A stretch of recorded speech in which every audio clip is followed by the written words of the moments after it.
Welcome back to The Next Revolution. At least 26 people killed while worshipping in a Texas church, some 20 injured, and police right now trying to figure out why a former member of the U.S. Air Force opened fire. Here in Los Angeles, I'm joined live by retired LAPD Commander Rick Webb. Commander, thank you very much for being here. I just want to pick up on one aspect of this that I just touched on with the congressman there. The fact that this is such a small town, a tiny community. Their sense of law enforcement is so different from what your experience was at the LAPD. How do you think that affects how they would think about something like this? Well, I think it's going to be a substantial impact on law enforcement there. I assume that many of the law enforcement people, first responders, possibly even the healthcare providers, live in the community. They're going to know people. They're possibly going to be working with the victims of this that they know, maybe even family members. So it's going to be very, very significant.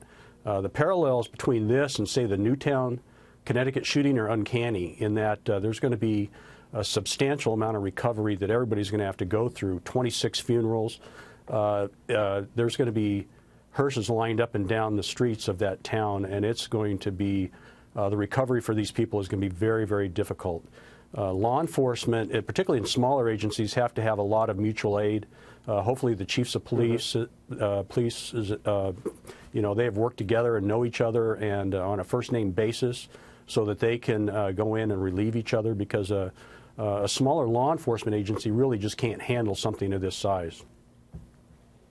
So one of the things that I wanted to get your expertise on is something that I've heard people talk about today in the light of a Facebook post that the killer made a few days ago. And the argument has been made, well, is it possible to do more to identify in advance potential atrocities like this by looking at social media? There's so much information out there.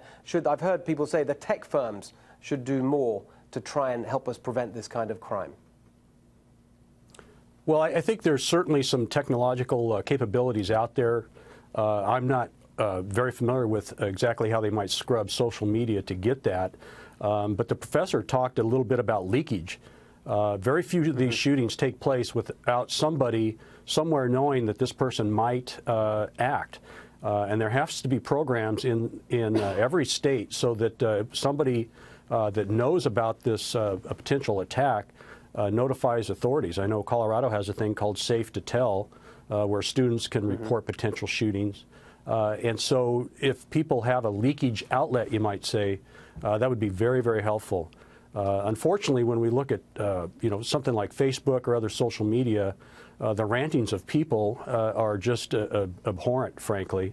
And it would be very difficult, I think, to ultimately pinpoint the exact shooter. Certainly looking in the rearview mirror is much easier than looking down the road, but it would be nice if we could do that. I just don't know exactly how we would get that accomplished. No, I do agree with you. Thank you for putting it like that, because I do think when something so awful happens, we're constantly looking at what could we do, what could have been done to prevent it, what can we do in the future, and the terrible truth is often the answer is nothing. Do appreciate your expertise this evening. Thank you very much for joining us.